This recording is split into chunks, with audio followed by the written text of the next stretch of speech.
Hello students, let's see this question. The question says consider the reversible isothermal expansion of an ideal gas in a closed system at two different temperatures T1 and T2 where T1 is less than T2. The correct graphical depiction of the dependence of work done on the final volume. ठीक है, आपको understand करनी कुछ चीजें. पहला क्या isothermal process है, expansion हो रहा है मतलब final volume would be greater than the initial volume, reversible process है और आइडल गैस है जिसमें T1 क्या है, लेस है T2 से. ठीक है, so for the reversible isothermal expansion of an ideal gas work done is equals to क्या होता है, माइनस एन आर टी, या फिर इसको ऐसे लिखो, यहाँ पर से माइनस हटा दो. ठीक है, तो माइनस इधर लिख दो, minus W is equals to n R T ln V final upon V initial. ठीक है, let's take final volume is equals to V जैसे यहाँ लिखा हुआ है. सो मैं इसको सिंपली इसको इस तरीके से मॉडिफाई कर सकती हूँ, minus W is equals to n R T ln V upon V I V initial. ठीक है, अब देखो ऑप्शंस अगर आप सारे देखोगे तो मॉड ऑफ W लिया है, मतलब सिर्फ मैग्नीट्यूड लेना है. सो इसको अगर मैं मॉड लगा दूं तो ये सिंपल W हो जाएगा. ठीक है, ऐसे मॉड ऑफ W कर दो इज इक्वल्स टू, अब दो टेम्परेचर्स पे लिखा हुआ है, सो एन आर टी. अच्छा, इसको मैं ओपन करूं पहले तो क्या लिख सकती हूँ, ln V minus n R T ln V one. चाहे टेम्परेचर T1 ले लो चाहे टेम्परेचर T2 ले लो. ठीक है, तो आपका इनिशियल वॉल्यूम आपको सेम रखना है, सिर्फ टेम्परेचर को वेरी करना है. दो डिफरेंट टेम्परेचर्स पे आपको वर्क देखना है, वर्क डन देखना है बाय द गैस. ठीक है, सो अब ये क्या इक्वेशन है, y is equals to M X plus C, M X plus C, जिसमें वाई एक्सिस पे आपका मॉड ऑफ डब्ल्यू होगा, एक्स एक्सिस पे लॉन वी होगा, मतलब फाइनल वॉल्यूम के रिस्पेक्ट में आपका लॉन वी के टर्म्स में करोगे, और आपका स्लोप होगा एम, वेयर स्लोप की वैल्यू क्या होगी, एनआरटी जो कि पॉजिटिव स्लोप है, और इंटरसेप्ट क्या होगा, minus NRT ln V one जो कि क्या है, नेगेटिव है, तो नेगेटिव इंटरसेप्ट आना चाहिए ऑन द वाई एक्सिस. ठीक है, यानी कि T1 अगर लेस देन है T2 से, और ये फर्स्ट आपका स्ट्रेट लाइन इक्वेशन फॉलो करता है, और जहां पे W का डिपेंडेंस सिर्फ टेम्परेचर पर है. ठीक है, टेम्परेचर पे है. सो आप क्या देखोगे, W एट T1 क्या होगा, लेस देन होगा W एट T2 से.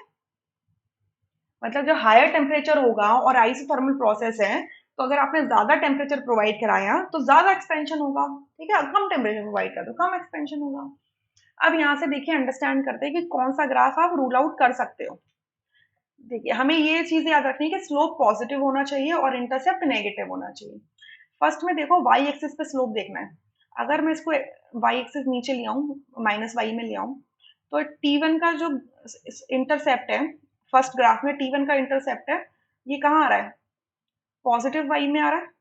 लेकिन T2 का जो इंटरसेप्ट है, अगर मैं इसको एक्स्ट्रापोलेट कर दूंगी तो कहाँ आ रहा है, माइनस वाई वन में आ रहा है, मतलब माइनस वाई में आ रहा है, माइनस वाई में नहीं, माइनस वाई में. तो आप क्या देख रहे हो, T1 के केस में जो इंटरसेप्ट है वो पॉजिटिव आ रहा है. अब वॉल्यूम कुछ ना कुछ तो आप लेके चलोगे ना, इनिशियल वॉल्यूम आपका जीरो तो हो नहीं सकता. इनिशियल वॉल्यूम आप जीरो कैसे ले सकते हो, किसी सब्सटेंस का कुछ ना कुछ तो वॉल्यूम होगा ना.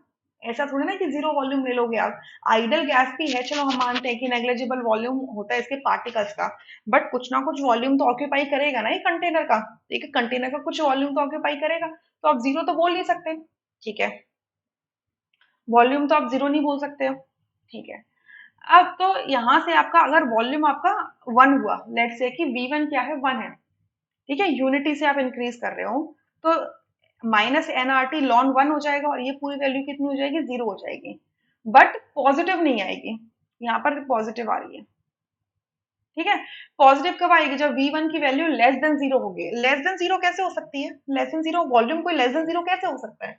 It's a very nonsense thing कि वॉल्यूम लेस देन जीरो से वॉल्यूम -20 ml कैसे हो सकता है, राइट, इट्स नॉट पॉसिबल. सो इस वजह से फर्स्ट ऑप्शन गलत हो जाता है.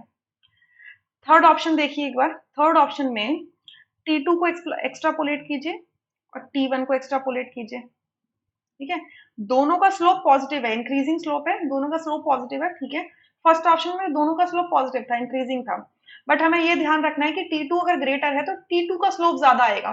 तो देखो T2 का स्लोप ग्रेटर है, T21 का स्लोप लाइटर है। जितना ज्यादा जो आपका कर्व होता है, स्ट्रेट लाइन जितनी ज्यादा स्टैंडिंग आती है, नियर टू वाई एक्सिस चली जाती है, उतना ज्यादा स्लोप मानते हैं, क्योंकि एक्स एक्सिस के साथ उसका एंगल बढ़ता चले जाता है। तो T2 का स्लोप ज्यादा दे रखा है T1 से। बट आप इन दोनों के बीच में आप क्या देख रहे हो कि जो इंटरसेप्ट है उसका डिफरेंस नहीं आ रहा, उसका डिफरेंस बहुत नेग्लेजिबल है। इस वजह से थर्ड ऑप्शन, और दोनों का ही पॉजिटिव आ रहा है, डिफरेंस भी नहीं आ रहा और दोनों का ही स्लोप कहाँ आ रहा है, पॉजिटिव वाई में आ रहा है, इस वजह से पॉसिबल नहीं है। ठीक है, स्लोप तो आपका नेगेटिव में आना चाहिए ना, नेगेटिव वैल्यू आनी चाहिए। क्लियर? अच्छा, अब फोर्थ में देखो। फोर्थ में अगर आप देखोगे, अगर T2 को देखोगे तो T2 का स्लोप ज्यादा है T1 से, ठीक है, वेल एंड गुड। T2 को अगर एक्स्ट्रापोलेट करो तो जीरो को टच कर रहा है, और T1 को एक्स्ट्रापोलेट करो, थोड़ा सा एक्स्ट्रापोलेट करोगे तो थोड़ा नेगेटिव में आएगा, थोड़ा सा एक एक जीरो में आएगा और एक नियर टू जीरो आएगा। ठीक है, नियर टू जीरो आएगा। इस वजह से आपका फोर्थ ऑप्शन भी पॉसिबल नहीं हो सकता। ठीक है, फोर्थ ऑप्शन भी आपका पॉसिबल नहीं हो सकता। ठीक है, अब यहां पर देखो सेकंड ऑप्शन में, सेकंड ऑप्शन में T1 T2 का जो स्लोप है वो T1 से बहुत ज्यादा आ रहा है। ये देखिए T1 का जो स्लोप है वो T2 का स्लोप है, ये है, लेकिन T1 का स्लोप ये है, सिर्फ इतना है। तो स्लोप काफी ज्यादा डिफरेंस पे है, तो कंडीशन को सेटिस्फाई कर रहा है कि T2 is greater than T1। अब दूसरा देखो T2 का जो स्लोप है, अगर मैं इसको वाई एक्सिस को थोड़ा नीचे ले आऊं, तो जो T2 का स्लोप आएगा इसको एक्स्ट्रापोलेट करो, लार्ज नेगेटिव आ रहा है। सही बात है, आना भी चाहिए क्योंकि T2 की वैल्यू ग्रेटर है। तो इंटरसेप्ट में एन आर T2 आएगा, जब T2 की वैल्यू ग्रेटर होगी तो ये नेगेटिव वैल्यू और ज्यादा नेगेटिव हो जाएगी, लार्ज नेगेटिव आ रहा है। ठीक है, आ रहा है। और T1 का जो स्लोप है वो आपका क्या हो रहा है, जीरो से पास हो रहा है। ठीक है, जीरो से पास हो रहा है। हो सकता है जीरो से पास, क्योंकि अगर मैंने वॉल्यूम अगर 1 ले लिया तो it can pass through zero. अगर वॉल्यूम अगर 1 ml है, 1 लीटर है, ठीक है, तो जीरो से पास कर सकता है, it's not a big deal.